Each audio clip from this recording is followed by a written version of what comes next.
கொத்தப்பள்ளிங்கிற கிராமத்துல கமலம்மா காந்தாராவ்னு ஒரு கணவன் மனைவி இருக்காங்க. அவங்களுக்கு 2 பசங்க. அவங்க வீட்டோட முதல் மருமக பேரு சாந்தம்மா, 2வது மருமக ரம்யா. அவ சிட்டிலே வாழ்ந்தவ. அவளுக்கு கிராமத்தை பத்தி பெருசா ஒண்ணும் தெரியாது. ஒரு நாள் மாமியாரும் மருமகள்களும் கிச்சன்ல பேசிட்டு இருக்காங்க. என்னம்மா ரம்யா, நம்ம ஊரு கிராமம், உனக்கு இந்த சூழல்லாம் புதுசா இருக்கா? ஆமாத்த, எனக்கு இங்க எல்லாமே புதுசா தான் இருக்கு. பரவாயில்ல ரம்யா, உனக்கு போக போக எல்லாமே பழகிடும். ஆமாமா, நீ இருந்த நகரத்துல ரொம்ப சத்தமா இருக்கும், இந்த ஊரெல்லாம் ரொம்ப அமைதியா இருக்குமா. நீங்க சொல்றது ஒரு வகையில சரிதான் அத்த. ஆனா நான் சிட்டில சாப்பிடுற மாதிரி சாப்பாடு எல்லாம் இங்க கிடைக்கிறதே இல்ல. ஏதாவது வெளியில வாங்கி சாப்பிடலான்னா கடையும் இல்ல. வெளியில எதுக்காக வாங்கி சாப்பிடணும்? என்ன வேணும்னு சொல்லு, நானே உனக்காக இதெல்லாம் செஞ்சு தரேன். நீங்களா? உங்களுக்கு சிட்டில செய்யற சாப்பாடு எல்லாம் செய்ய தெரியாது, நானே செஞ்சு சாப்பிட்டுக்கிறேன். அதுவும் சரிதாமா, நீயே செய், நாங்க எல்லாரும் சாப்பிடுறோம். அப்படி சொல்லிட்டு கமலம்மாவும் சாந்தம்மாவும் வெளியே போயிடுறாங்க. கொஞ்ச நேரத்திலே ரம்யா தான் செஞ்ச சாப்பாடு எடுத்துக்கிட்டு வர்றா. என்னம்மா இது? என்னது இது? ஏதோ மண்புழு மாதிரி இருக்கு. என்ன சாப்பாடு இது? ஐயோ அத்தை, இதுக்கு பேரு மண்புழு இல்ல, இதுக்கு பேர் தான் நூடுல்ஸ். என்னம்மா சொல்ற? இததான் அங்க எல்லாரும் சாப்பிடுறாங்களா? இது ரொம்ப டேஸ்டா இருக்கும், சாப்பிட்டு பாருங்க அத்தை. ரம்யா அப்படி சொன்ன உடனே எல்லாரும் சாப்பிடுறாங்க. அதுக்கப்புறம் குளிர்காலம் தொடங்குது. அக்கா, என்னால இந்த குளிர் தாங்கவே முடியல. ரம்யா, இது கிராமம் இல்ல, அதனால இங்க குளிர் கொஞ்சம் அதிகமா தான் இருக்கும். என்ன கிராமமோ என்ன குளிரோ, என்னால இந்த குளிர சுத்தமா தாங்கவே முடியலக்கா. எனக்கு இப்ப ஏதாவது சூடா சாப்பிடணும் போல இருக்கு. அப்படியா? என்ன வேணும்னு சொல்லு, நான் செஞ்சு தரேன். அதெல்லாம் ஒண்ணு வேணாக்கா, உங்களுக்கு ஏன் கஷ்டம்? ஒரு காஃபி மட்டும் கொடுங்க சூடா. இவங்க இங்க பேசிட்டு இருக்கும் போதே அங்க கமலாம்மா வர்றாங்க. என்னம்மா மருமகளா, என்ன பண்ணிட்டு இருக்கீங்க? அது ஒண்ணும் இல்லத்த, ரம்யாவுக்கு ரொம்ப குளிரா இருக்குதுன்னு சொல்றா. அப்படியா ரம்யா, உனக்கு ரொம்ப குளிரா இருக்குதா? சூடா 2 மிளகா பஜ்ஜியும் 4 சிக்கன் பக்கோடாவும் சாப்பிட்டா குளிர் அப்படியே பறந்து போயிடும். ஆமா ரம்யா, இந்த குளிருக்கு சிக்கன் பக்கோடா சாப்பிட்டா செம மஜாவா இருக்கும் தெரியுமா? என்னமோ சொல்றீங்க, ஆனா எனக்கு எல்லாமே சைனீஸ் ரெசிபிஸ் மட்டும்தான் தெரியும். அதெல்லாம் பயங்கர டேஸ்டா இருக்கும் தெரியுமா? அத்த, எனக்கு ஒரு சூப்பர் ஐடியா வந்திருக்கு. என்னம்மா? அத்த, நம்ம ஊர்ல ஒரு சிக்கன் பக்கோடா கடை போட்டா எப்படி இருக்கும்? அட பிரமாதமா சொன்னப்போ, நல்ல ஐடியாமா. நம்ம ஊர்ல சிக்கன் பக்கோடா கடை இல்ல, எல்லாரும் பக்கத்து ஊர்ல போய் வாங்கிட்டு வர்றாங்க. அதனால நீ கடை போட்டா நல்ல வருமானம் வரும், வியாபாரமும் நல்லா போகுமா. உடனே ஆரம்பிச்சிருவோமா? அத்த, ஆனா சிட்டில எல்லாம் சைனீஸ் ரெஸ்டாரண்ட் தான் நல்ல வியாபாரம் ஆகும். நம்மளும் இங்க ஒரு சைனீஸ் ரெஸ்டாரண்ட் போடலாமா? என்ன சொல்றீங்க? சரிம்மா, 2 பேருக்கும் எது பிடிக்குதோ அந்த தொழில ஆரம்பிங்க. எது நல்லபடியா போகுதுன்னு நம்ம பாப்போம். கமலம்மா இப்படி சொன்னதும் சாந்தம்மாவும் ரம்யாவும் அவங்களுடைய தொழில ஸ்டார்ட் பண்றாங்க. அப்ப கமலம்மா வர்றாங்க. என்னம்மா மருமகளே, உங்க வியாபாரம் எல்லாம் எப்படி போயிட்டு இருக்கு? அத்த, நான் ரம்யா சைனீஸ் கார்னர்னு ஒரு கஃபே ஸ்டார்ட் பண்ணலான்னு இருக்கேன். அத்த, நான் சாந்தம்மா சிக்கன் பக்கோடான்னு ஆரம்பிக்க போறேன். போர்டு கூட ரெடி பண்ணிட்டேன். சரிங்கம்மா, ரொம்ப சந்தோஷம். 2 பேரும் நல்லா பண்ணுங்க.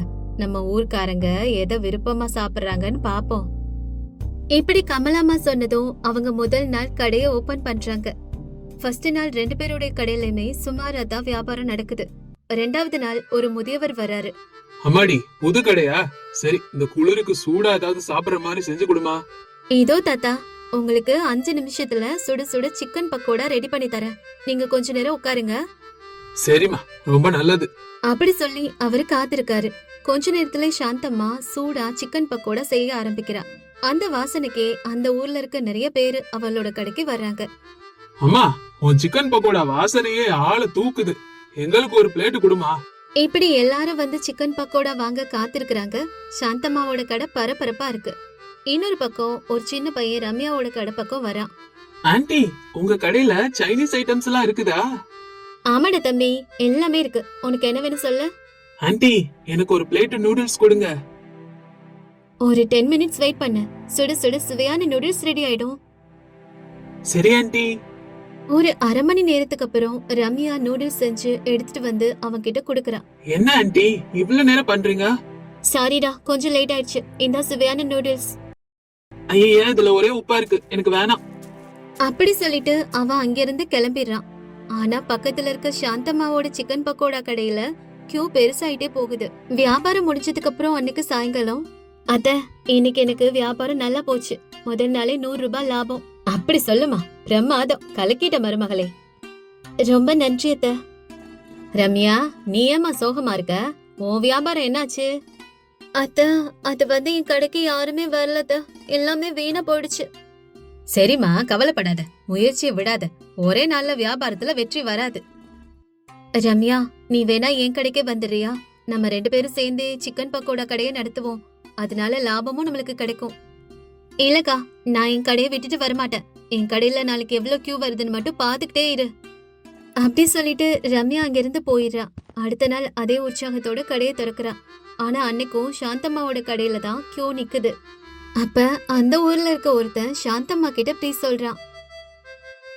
சாந்தாக்கா, நேத்து உன்னோட சிக்கன் பக்கோடாவும் சாப்பிட்டோம், ரொம்ப டேஸ்டா இருந்துச்சு. இன்னைக்கும் அதான் சாப்பிட வந்திருக்கோம், 2 பிளேட் கொடுக்கா. அப்படியா, ரொம்ப சந்தோஷம்ப்பா. சரி, கொஞ்சம் மட்டும் வெயிட் பண்ணுங்க, நான் உங்களுக்கு சுட சுட சிக்கன் பக்கோடா போட்டு தரேன். இப்படி சாந்தம்மா கடையில பிசினஸ் நல்லா போயிட்டு இருக்கு. ரம்யா அவ கடைக்கு யாருமே வரலன்னு ஃபீல் பண்றா.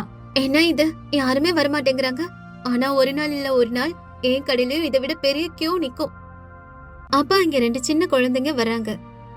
ஆன்ட்டி, இங்க சைனீஸ் ஃபுட்னு எழுதிருக்கே, அப்படின்னா என்ன?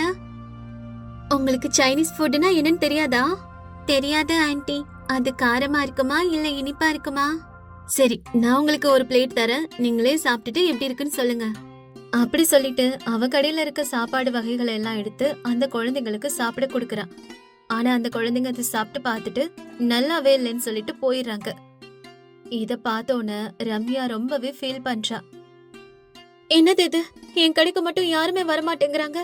ஐயோ கடவுளே, இன்னைக்கும் சாயங்காலம் ஆயிருச்சு, சுத்தமா வியாபாரமே ஆகலையே, என்ன பண்றது? அதுக்கப்புறம் அன்னைக்கு கடையை க்ளோஸ் பண்ணிட்டு வீட்டுக்கு வர்றா. அப்ப கமலம்மாவும் சாந்தம்மாவும் வெளியிலே உட்கார்ந்துருக்காங்க. என்னம்மா சோர்வா இருக்க, வியாபாரம் இன்னைக்கும் ஆகலையா? ஆமா அத்த, எல்லாரும் இந்த சிக்கன் பக்கோடா கடைக்கு தான் போயிட்டு இருக்காங்க. ரம்யா, நான் தான் சொன்னேன்ல, இந்த குளிர் காலத்துல எல்லாருக்கும் சுட சுட உணவு தான் சாப்பிட பிடிக்கும். உன்னோட சைனீஸ் ரெசிபி எல்லாம் அவங்களுக்கு எதுவும் தெரியாதுல்ல. ஆமாக்கா, நான் ஏதாவது புதுசா ஸ்டார்ட் பண்ணலாம்னு நினைச்சேனே தவிர இந்த ஊர் மக்கள் பத்தியும் ஊரை பத்தியும் நான் யோசிக்கவே இல்லக்கா, அதான். ஆமாமா, வியாபாரங்கிறது புதுசா பண்றது இல்ல, மக்களோட தேவை என்னன்னு பார்த்து பண்ணணும். ஆமாத, அந்த இடத்தோட சூழ்நிலையை பார்த்து அங்க என்ன வியாபாரம் பண்ணலாம்னு யோசிச்சு பண்ணணும். புரிஞ்சுக்கிட்ட? சரியா சொன்னமா, நானும் சிக்கன் பக்கோடா பண்றதுக்கு கத்துக்கிறத. ஹா ரம்யா, இப்பவாவது நீ இத புரிஞ்சுக்கிட்டியே. இதுக்கப்புறம் நம்ம நாளையில இருந்து 2 பேரும் சேர்ந்தே சிக்கன் பக்கோடா கடையை நடத்துவோம், சரியா? அப்படி பேசி முடிவெடுத்துட்டு அடுத்த நாள்ல இருந்து 2 பேரும் சேர்ந்தே சிக்கன் பக்கோடா கடையை நடத்துறாங்க. ரம்யா அவளுக்கு தெரிந்த ரெசிபியையும் அந்த கடையில செஞ்சு கொடுக்கறா. மக்கள் எல்லாரும் ரொம்ப விருப்பப்பட்டு வாங்குறாங்க. அவங்களோட கடையில வியாபாரம் நல்லா போறத பார்த்து ரம்யாவும் சாந்தம்மாவும் ரொம்ப சந்தோஷமாறாங்க. அக்கா, உண்மைதான்க்கா, இந்த மக்களுக்கு என்ன சுவை வேணுமோ அதுல சமைச்சு கொடுத்தா எல்லாரும் கடைக்கு வராங்க. ஆமா ரம்யா, ஆனா நம்ம இதோட நிறுத்திடக்கூடாது, இன்னும் நிறைய ரெசிபி எல்லாம் கத்துக்கணும். சரிக்கா, இதுக்கப்புறம் நீங்க என்ன சொன்னாலும் நான் கேட்பேன்.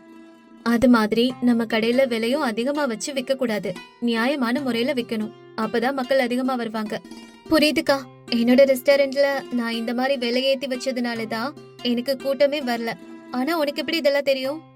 நானும் ஒரு ஏழை குடும்பத்துல பிறந்த பொண்ணுதான், அதனாலதான் எனக்கு எல்லாரோட கஷ்டமும் புரியும். அதனாலதான் சொல்றேன், எல்லாருக்குமே நம்ம அவங்களுக்கு தகுந்த விலையில கொடுக்கணும்னு. சரிக்கா, நீ சொல்ற போலவே செய்வோம். அதுக்கப்புறம் 2 பேருமே ஒற்றுமையா சிக்கன் பக்கோடா கடையை நடத்துறாங்க. குளிர்காலம் அந்த ஊர்ல முடிஞ்சாலும் இவங்களோட சிக்கன் பக்கோடா கடையோட சுவைய மட்டும் யாருமே மறக்கல. ராதம்மா தன்னோட மகன் வாசுவுக்கு கல்யாணம் பண்ணுங்கிறதுக்காக சொந்தங்கள்ல பொண்ணு தேடிட்டு இருக்காங்க. ஆனா எதுவுமே பொருத்தமா அமையல. ராதம்மாவோட கணவர் சிவையா இனி தன்னோட மகனுக்கு கல்யாணமே செய்ய முடியாதுன்னு நினைக்கிறாரு. அந்த நேரத்துல, என்னங்க நீங்க இப்படி இருக்கீங்க, அவன் நம்ம பையன் தானே, அவனுக்கு நம்ம தானே பொண்ணு பார்த்து கல்யாணம் பண்ணி வைக்கணும். நானும் நம்ம சொந்தத்துல எல்லாம் பொண்ணு தேடி அலைஞ்சிட்டேன், ஒண்ணுமே அமைய மாட்டேங்குது, எனக்கு என்ன பண்றதுன்னே தெரியல. ஆனா நீங்க என்னன்னா இப்படி அமைதியா இருக்கீங்க? அவனுக்கு சொந்தத்துல எல்லாம் பொண்ணு கிடைக்காது, ஏன்னா அவன் உன் பிள்ளையாச்சே. நம்ம இதுக்கப்புறம் சிட்டில தான் அவனுக்கு பொண்ணு தேடணும். இந்த காலத்துல பொண்ணு கிடைக்கிறது ரொம்ப கஷ்டம். அவன் பொண்ணுக்காக அலையிறான், நம்மளுக்கு மட்டும் ஈஸியா பொண்ணு கிடைச்சிருமா? நம்ம தான் தேடணும், தேடுவோம், கவலைப்படாத. சரிங்க, என்ன பண்ணலாம்னு நம்ம பார்க்கலாம். இப்படி ராதாம்மாவும் சிவையாவும் பேசிக்கிட்டு இருக்கும் போதே அங்க வாசு வரான். வாசுவ பார்த்த உடனே சிவையா கோபத்துல முகத்தை திருப்பிக்கிறாரு. இதோ பாரு, உன் அருமை மகனே வந்துட்டானே, அவனே கேளு என்ன பண்ணலாம்னு. ஏண்டா வாசு, யாரையாவது காதலிக்கிறியா? காதலிச்சா சொல்லு, அவளையே கல்யாணம் பண்ணி வச்சிரும். பொண்ணு தேர்றதே பெரும் பாடா இருக்கு. நீங்க வரதட்சணை பணம்னு எதிர்பார்க்கிற வரைக்கும் எனக்கு இந்த ஜென்மத்துல கல்யாணம் நடக்காதுமா. சிட்டி பொண்ணேதான் உங்களுக்கு வேணுமா? கிராமத்துல எல்லாம் எவ்வளவோ நல்ல பொண்ணுங்க இருக்காங்க. அவங்களெல்லாம் பார்த்தா என்ன? நம்ம எல்லாரையும் நல்லா அன்பா கவனிச்சுக்கிற மாதிரி நல்ல குணமுடைய நல்ல பொண்ணா இருந்தா போதுமா. நான் கல்யாணம் பண்ணிக்கிறேன். பாத்தீங்களா என் மகனை எவ்வளவு நல்லா சொல்றான்னு? அப்ப போய் உன் மகன் தலையில கிரீடத்தை தூக்கி வை. இந்த ஊரு முழுக்க உன் மகனோட பெருமை தெரியற மாதிரி கூட்டிட்டு போய் ஊர்வலம் நடத்து. இப்படி சொல்லிட்டு சிவையா கோபமா அங்கிருந்து போயிடுறாரு. 3 நாளுக்கு அப்புறம் சிவையாவும் ராதம்மாவும் சேர்ந்து ஒரு கிராமத்து பெண்ணை பார்த்து வாசுவோட திருமணத்தை நிச்சயம் பண்றாங்க. அதுக்கப்புறம் 2 வாரத்துல ஒரு நல்ல நாள்ல அவங்க கல்யாணமும் நடக்குது.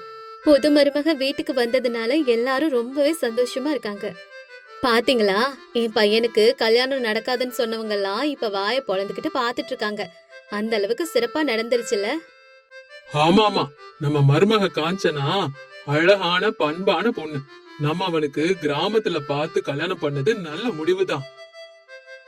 இப்படி இவங்க பேசிட்டு இருக்கும் போதே புது பொண்ணு காஞ்சனாவும் வாசுவும் அங்க வந்து பெரியவங்க கிட்ட ஆசீர்வாதம் வாங்கிக்கிறாங்க.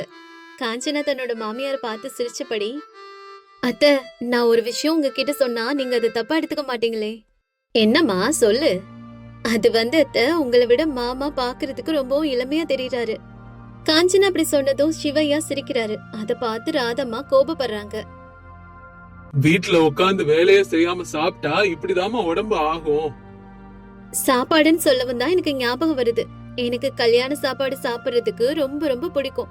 எங்க ஊர்ல எங்க கல்யாணம் நடந்தாலும் அங்கே நான் முத ஆளா இருப்பேன். இப்ப என்னோட கல்யாண சாப்பாடு நான் சாப்பிட போறேன். பந்தி தயாரா? அம்மாடி, நாங்க உங்களுக்கு தனியா சாப்பாடு ஏற்பாடு செஞ்சிருக்கோம்.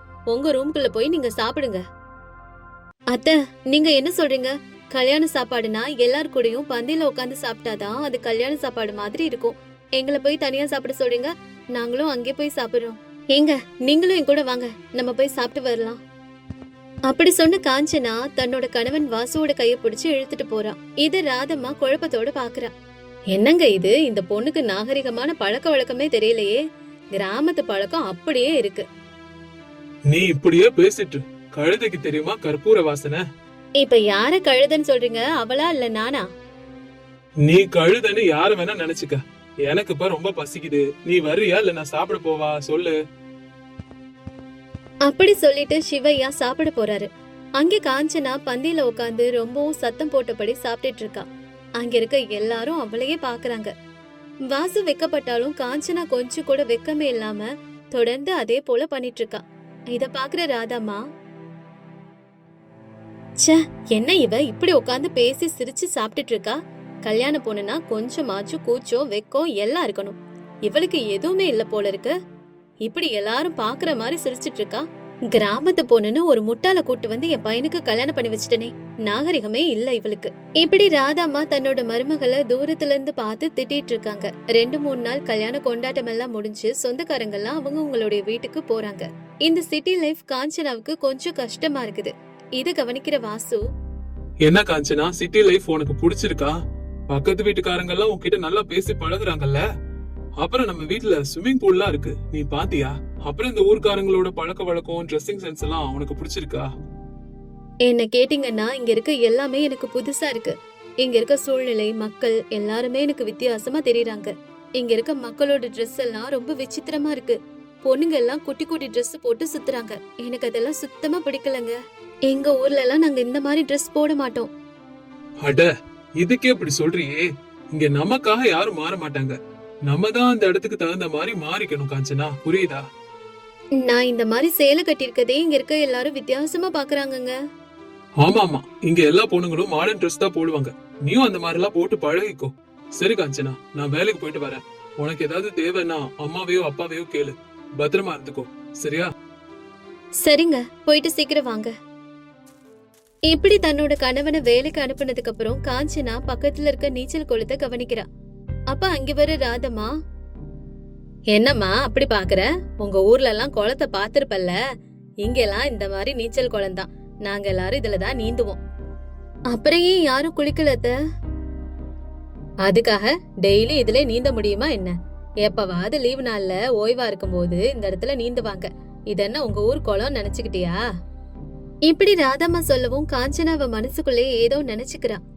அடுத்த நாள் உடனடியா தன்னோட ஊருக்கு போகணும்னு மாமியார் கிட்ட காஞ்சனா சொல்லிட்டு இருக்கா. என்னம்மா திடீர்னு வந்து ஊருக்கு போகணும்னு சொல்ற? இவ்ளோ அவசரமா போறதுக்கு என்ன காரணம்? இல்ல அத்தை, எங்க வீட்டுக்கு பக்கத்துல இருக்கிற எருமைங்கள்லாம் ஞாபகத்துக்கு வந்துருச்சு. அவங்களெல்லாம் நான் ஒரு தடவை போய் பாத்துட்டு வந்துடுறத. என்னது, எருமை மாட்டை பாக்குறதுக்காக ஊருக்கு போவியா? அதெல்லாம் வெறும் மிருகங்கள் தானம்மா. ஏதோ உங்க வீட்டுல இருக்கிறவங்க மாதிரி இவ்வளவு கவலைப்படுற? அத்த, அதுங்கெல்லாம் மிருகங்களா இருந்தாலும் எங்களோட சேர்ந்து வாழ்ந்துட்டு இருந்தாங்க இல்லையா? அவங்கள எங்க குடும்பத்து சொந்த மனுஷங்க மாதிரிதான் நாங்க பாக்குறோம். அப்படி சொன்ன காஞ்சனா அவசரமா அங்கிருந்து கிளம்பி போயிடுறான். ராதாமா எதுவுமே சொல்லாம நிக்கிறாங்க. ஆனாலும் அவங்களுக்கு மருமக மேல கோபம் அதிகமா வருது. என்னங்க மருமக இவ? கிராமத்து எரும மாடு மாதிரியே மாறிக்கிட்டு வரா. காளமாட்டுக்காவும் எரும மாட்டுக்காவும் ஊருக்கு போறது என்ன பழக்கம்? நகரத்துல இருக்கிறவங்களுக்கு அன்பு பாசம்லாம் ரொம்ப கம்மியா இருக்கும்னு கேள்விப்பட்டிருக்கேன். இப்பதான் அத கண்ணார பாக்குறேன். நீங்க ஒருத்தர் எப்ப பார்த்தாலும் என்ன ஏதாவது சொல்லிக்கிட்டே இருப்பீங்க. இப்படி கோபமா சொல்லிட்டு ராதாமா அங்கிருந்து கிளம்பிடுறாங்க. அடுத்த நாள் காலையில பார்த்தா இந்த காஞ்சனா எரும மாடுகள் எல்லாம் இந்த வீட்டுக்கே கூட்டிக்கிட்டு வந்துட்டா. அப்ப அந்த எரும மாடுகள் கிட்ட, இங்க பாருங்க, நான் உங்ககிட்ட தான் பேசுறேன். இதே என்னோட மாமியார் வீடு. இங்க நம்ம கொஞ்சம் ஒழுங்கா இருக்கணும், சரியா? ஆனா பயப்படாதீங்க. புது இடம் இல்லையா, கொஞ்சம் மனசு பதறும். ஆனா போக போக சரியாயிரும். ஒரு விஷயம் நான் உங்களுக்கு சொல்லணும். நம்ம ஊரு குளங்கள் மாதிரி இங்கேயும் ஒண்ணு இருக்கு. இப்படி காஞ்சனா சொல்லவும் அங்க நின்ன எருமைகள் சந்தோஷமா தலைய ஆட்டுறாங்க. அத பார்த்து சந்தோஷம் அடைஞ்ச காஞ்சனா, இப்ப என்ன, அதுல இறங்கி சுகமா குளிக்கணும்னு ஆசையா இருக்கா? அப்ப வாங்க, உங்களை அங்கேயே குளிக்க வைக்கிறேன். இப்படி பேசிக்கிட்டே எருமைகளை நீச்சல் குளத்துக்கு ஓட்டிட்டு போறா காஞ்சனா. பக்கத்துல இருக்க மக்கள் எல்லாம் காஞ்சனாவை ரொம்பவே விசித்திரமா பாக்குறாங்க. ஆனா அவங்கள கொஞ்சமும் பொருட்படுத்தாம காஞ்சனா நீச்சல் குளத்துல எருமைகளை குளிக்க வைக்கிறா. எல்லாரும் இங்க ஏதோ விசித்திரமா நடக்கிற மாதிரி காஞ்சனாவே பாத்துட்டு இருக்காங்க. கொஞ்ச நேரத்திலே ராதம்மாவும் சிவையாவும் வீட்டுல இருந்து வெளியே வர்றாங்க. அங்க பக்கத்துல இருக்க மக்கள் எல்லாம் இங்கேயே பாத்துட்டு இருக்கத பார்த்து நீச்சல் குளத்துக்கிட்ட போறாங்க. அங்க நீச்சல் குளத்துல எருமைகளை சுத்தம் செய்யற காஞ்சனாவை பார்த்து ராதாம்மா தலையிலே கைய வச்சுக்கிறாங்க. ஐயோ, என் வீட்டை இப்படி நாசப்படுத்திட்டாலே உங்க மருமக. காஞ்சனா, காஞ்சனா, என்ன பண்ணுற? முதல்ல அங்கிருந்து வெளியே வா. என்னம்மா பண்ணிட்டு இருக்க நீ? அங்க எருமைகளை சுத்தம் பண்ண கூடாது. அது மனுஷங்க குளிக்கிறதுக்கான இடமா? அத்தை, நீங்க தானே சொன்னீங்க இது எங்க கிராமத்துல இருக்க குளம் மாதிரின்னு. ஆமாமா, நான் சொன்னேன். ஆனா நீ அதை எப்படி புரிஞ்சுக்கிட்டு எருமைகளை கூட்டிட்டு வருவேன்னு நான் கொஞ்சம் கூட யோசிக்கவே இல்ல. எங்க நீங்களாவது சொல்லுங்க கொஞ்சம். காஞ்சனா, இந்த எருமை எல்லாம் உன்னோடதா? இதெல்லாம் எத்தனை லிட்டர் பால் கொடுக்கும்? இந்த எருமையோட சாணத்தை வித்தா நம்மளுக்கு எவ்வளவு பணம் கிடைக்கும்? ஐயோ, என்னங்க நீங்களும் இப்படி பேசிட்டு இருக்கீங்க? உங்ககிட்ட போய் சொன்ன பாருங்க.